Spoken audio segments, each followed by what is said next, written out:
Welcome to the Pharmacy Leaders Podcast with your host, Tony Guerra. The Pharmacy Leaders Podcast is a member of the Pharmacy Podcast Network, with interviews and advice on building your professional network, brand, and a purposeful second income from students, residents, and innovative professionals.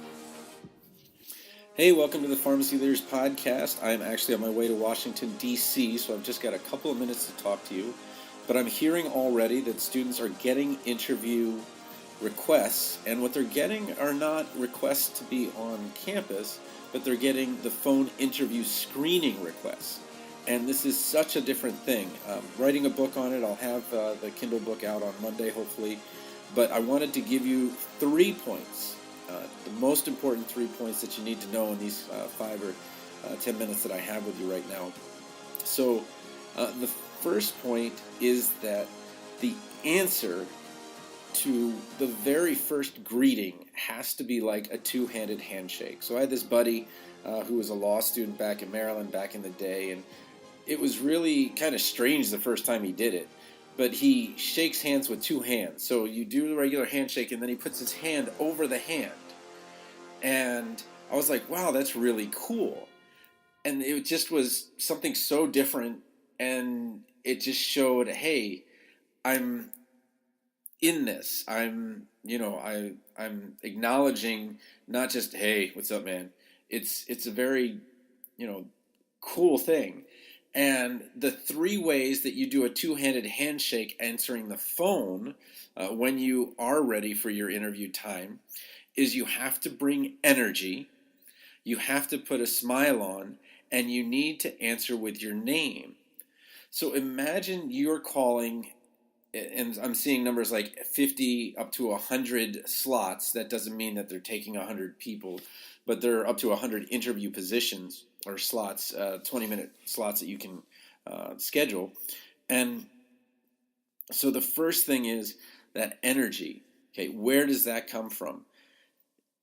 As long as you're expecting a call that day, you need to be high energy the entire time, just ready to go. Number 2, you need to have a smile. And if you need to put a mirror near you, that's fine. If you don't have a mirror, just look into your iPhone or your regular phone. And if you look into it, you can see a reflection of yourself. And your first impulse is to smile at it.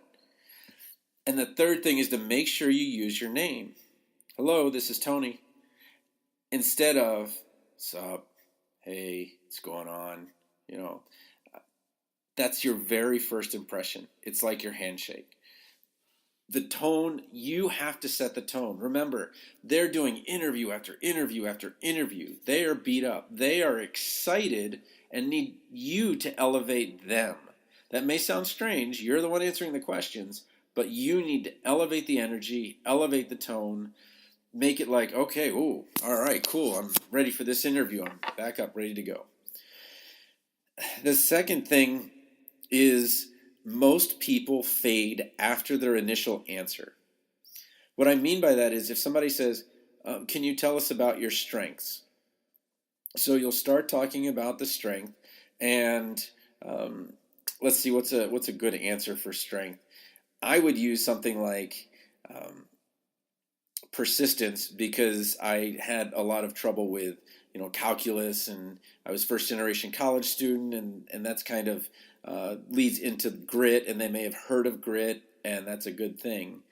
And so I would kind of talk about persistence, and the key is, well, I would say persistence is my strongest trait.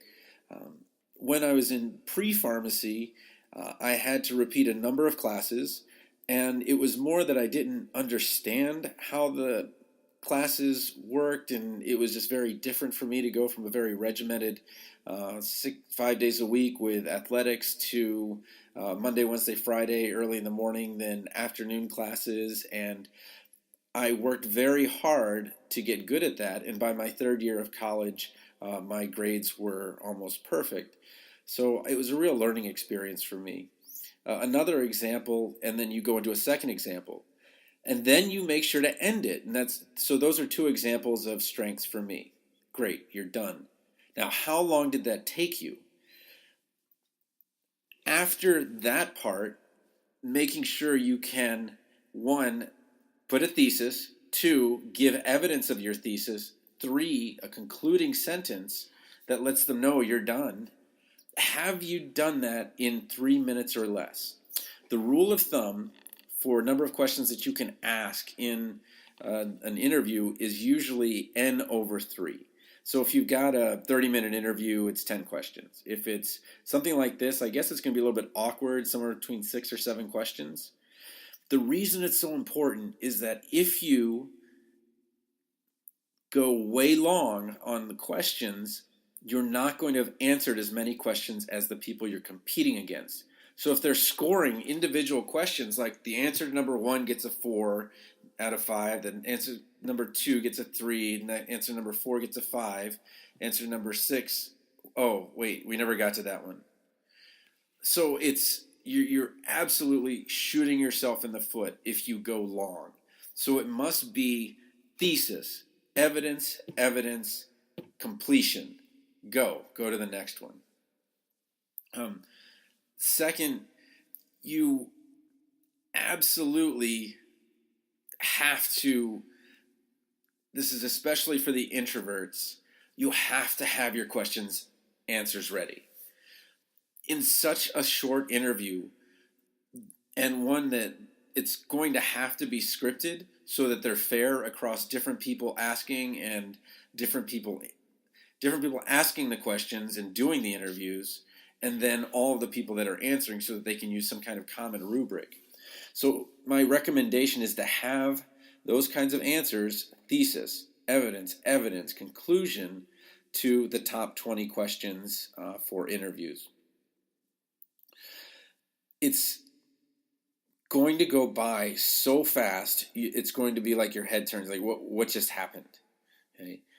You've worked so hard for so long, and then to have it be 20 minutes as the gatekeeper between you and the residency seems a little bit unfair. But on the other end, they've got maybe 50, 70, 80 applications.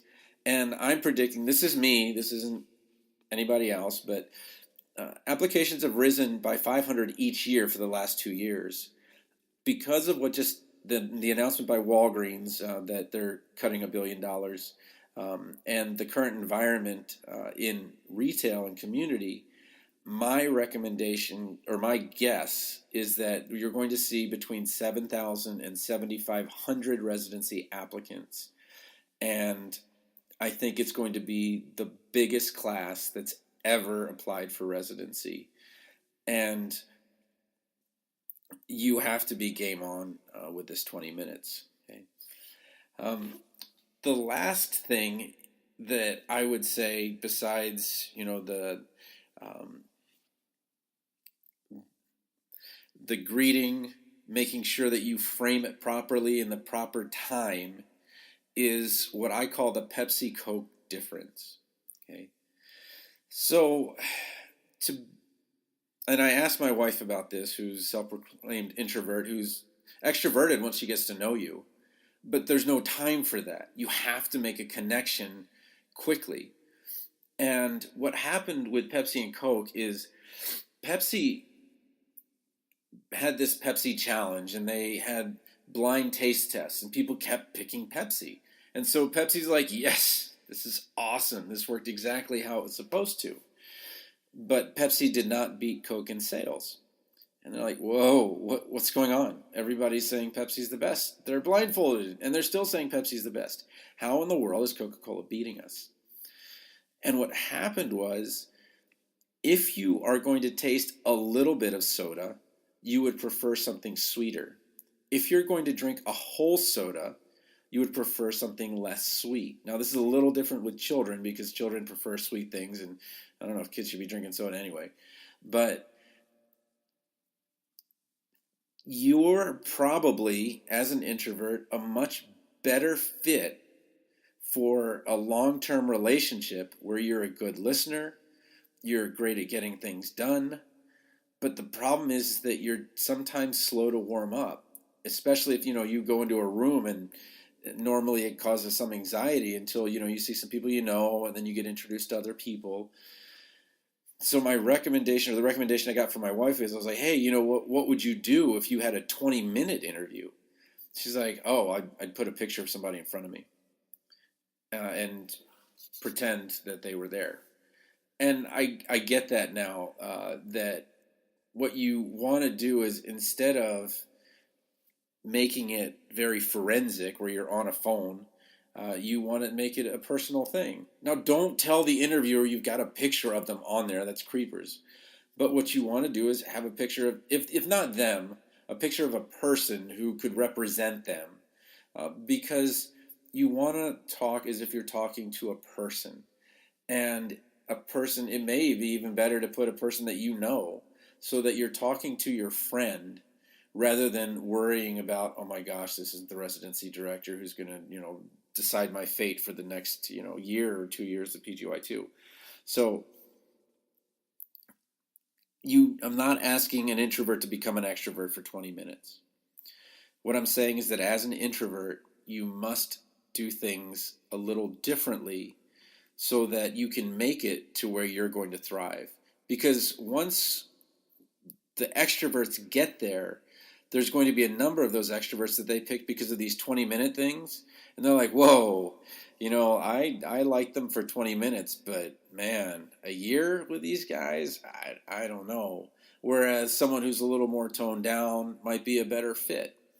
So it's surviving the phone interview. Okay, so those are kind of the three things. Make sure the greeting's right on.